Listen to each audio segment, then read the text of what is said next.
This is Module 2, Lecture 2 for KNH 214, Global Well-Being. Lecture 1, we really focused more on the individual, and we pounded into this idea, or at least I pounded into this idea about feel and eudaimonic well-being as being a big part of well-being, or optimal well-being. Lecture 2 gets into a bit more of the bigger picture, where we're going to get into Nussbaum's central capabilities, and we're going to get into well-being in other places, and we'll really get into this institutions idea in terms of well-being is impacted certainly internally, but also by our external conditions. And that's really what we're getting into here now with Nussbaum's central capabilities for well-being, which is reading number 12. So Nussbaum is a philosopher at the University of Chicago. She's written a number of books. She's very well known, as much as philosophers can be well known. But she had this one book, this idea called Central Capabilities, where the goal of society should be to produce capabilities for each and every person. And each of these 10 capabilities is distinctive and different from each other, although there is overlap. And all 10 capabilities must be fostered above a certain threshold in order for our optimal well-being to be experienced. And this is why I'm talking about this is a bigger picture now, because this does get into the government and what its role is. And Nussbaum believes that the role is really to help people pursue a dignified and minimally flourishing life. At the bare minimum, that's really what the role of government should be, according to Nussbaum.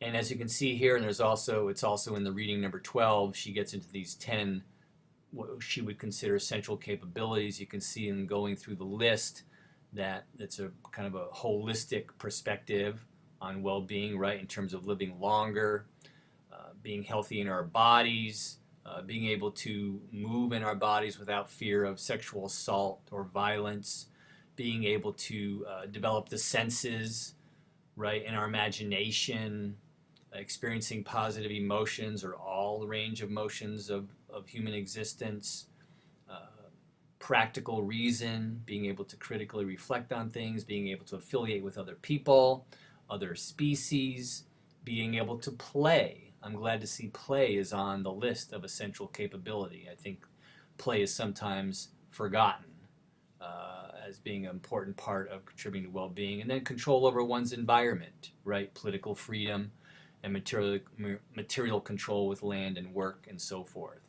And she used a good story in this reading, starting off, which you read, it's one of our activities.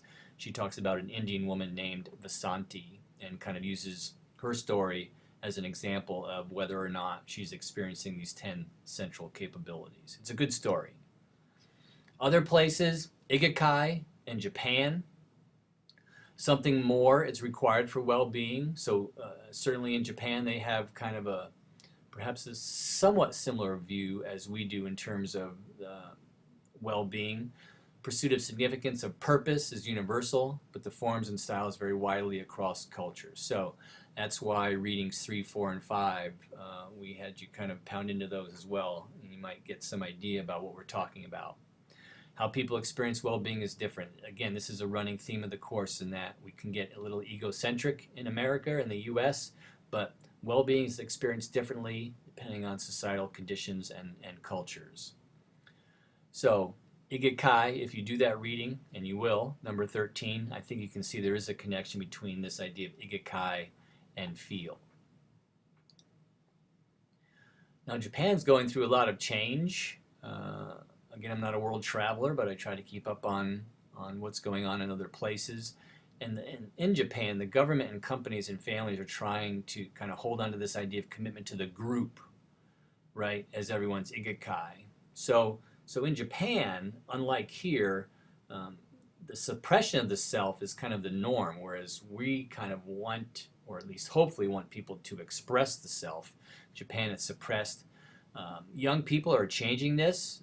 They're refusing to kind of follow this Ikigai paths of suppression of the self, and older adults as well. So things are changing in Japan. So cultures change, which changes kind of perspectives on well-being. So institutions in Japan demand a degree of suppression of the individual. That's kind of why they're in place.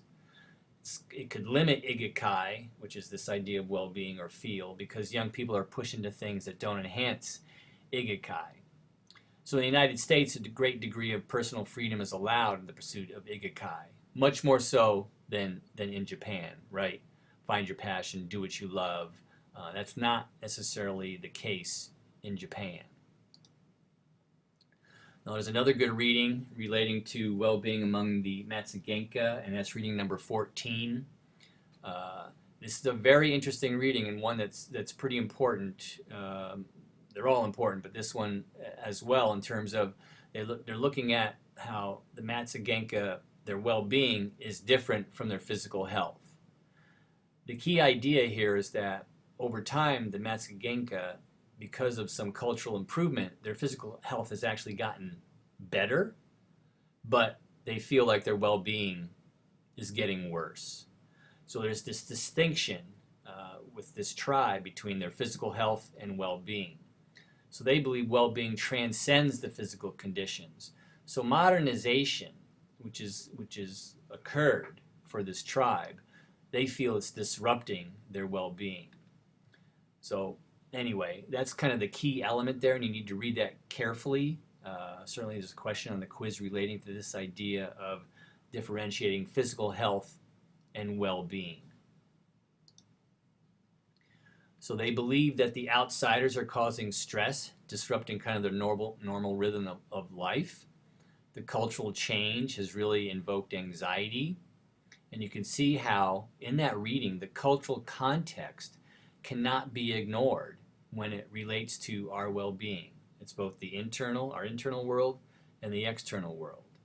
And the Matsigenka are feeling pressure to comply with these cultural changes, but they don't view those changes as positive. Even though it's enhanced their physical health, they still perceive that their well-being, their overall well-being, is being threatened by these cultural changes. So you can't just view well-being as physical, and that relates to Nussbaum's, right, 10 central capabilities, a similar idea. That gets us into this idea of institutions. So you may not have really thought too much about the role of institutions in well-being, but an institution really is kind of it's a pre-established social setting. It's a system of social control. Religion can be an institution. You know, I was raised Catholic, and one of the rules was you attended Mass on Sunday. So institutions, it's not just that we create our own well-being. Institutions play a role in either enhancing or in limiting our well-being. And one of their papers that you write for this course has you kind of pound into this idea. Institutions shape who we are. We can't ignore that. So institutions control human conduct by setting a predefined pattern of conduct. So education, you go to school every day. Institutions place some degree of constraint on your behavior. If you miss school, you're a delinquent. If you rob someone, you can be tried and go to prison. So some of these effects of institutions hit us right in the face, and we're aware of them, but some of them can be a little more subtle, right, in terms of how they may impact our well-being. So there's all kinds of institutions. Some of the readings in this section relating from 15 through 21 get into this idea of all these different kinds of institutions. There may be more here, but I tried to hit you with some of the more common ones: political system, economics, education, religion, family, business, and industry. For example, at Miami or in universities, you have the Greek system, which could be considered a sub-institution within education. So the question I'm asking you to think about is, do institutions foster or impede our well-being? And Vasante, again, the Indian woman that Nussbaum writes about, is a good example of how to look at how institutions may impact well-being. And your connective paper, number 2, gets into this, as I talked about. Now, again, if you want to get into more history, Rousseau, back in 1762, wrote a very famous kind of paper relating to the social compact, which is all about our relationship with institutions. And he starts with, in order to live in society. And again, you can find that online. I've read through it. It's pretty interesting in terms of if you like institutions or kind of the bigger picture of how it might impact well-being. you can see how Rousseau is getting into these ideas with the social compact. So we're going to end with just a few ideas with different types of institutions, education being the first one.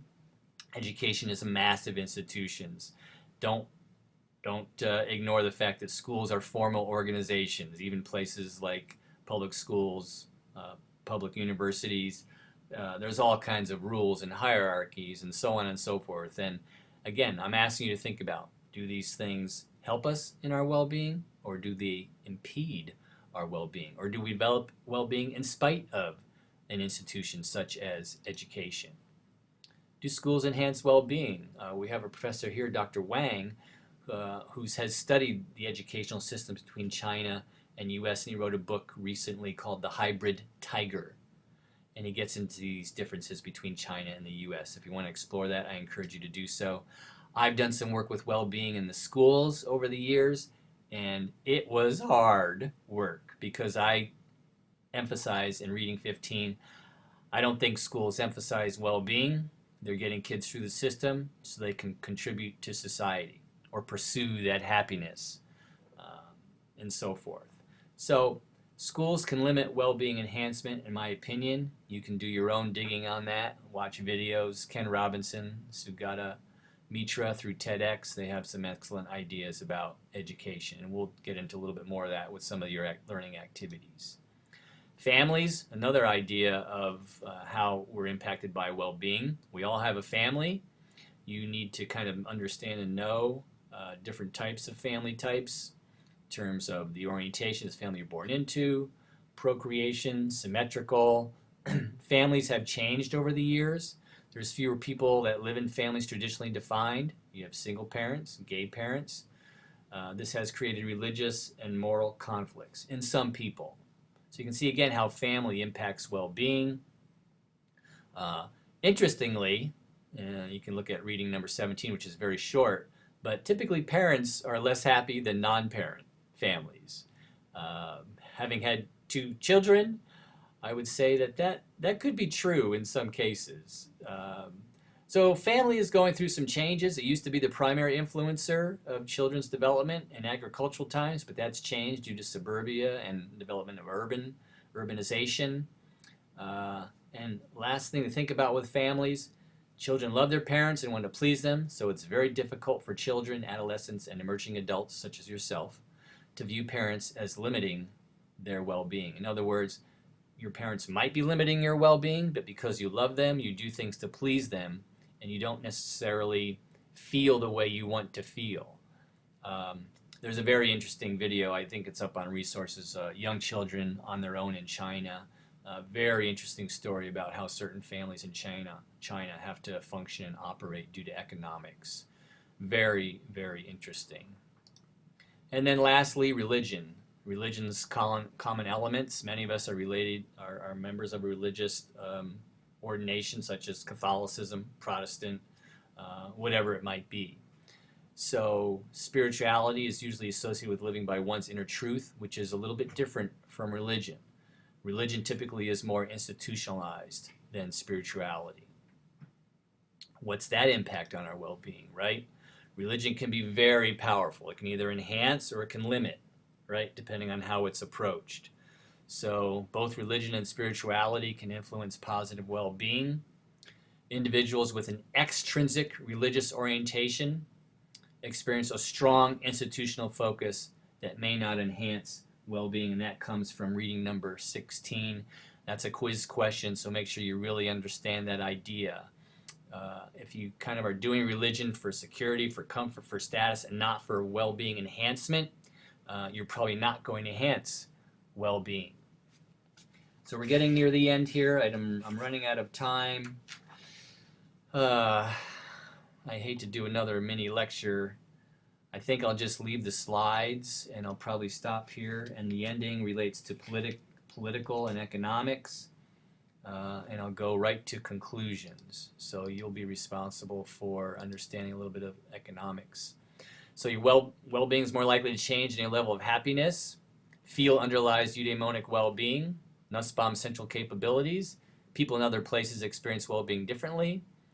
and institutions have a very significant positive or negative impact on our well-being, and you need to be aware of it.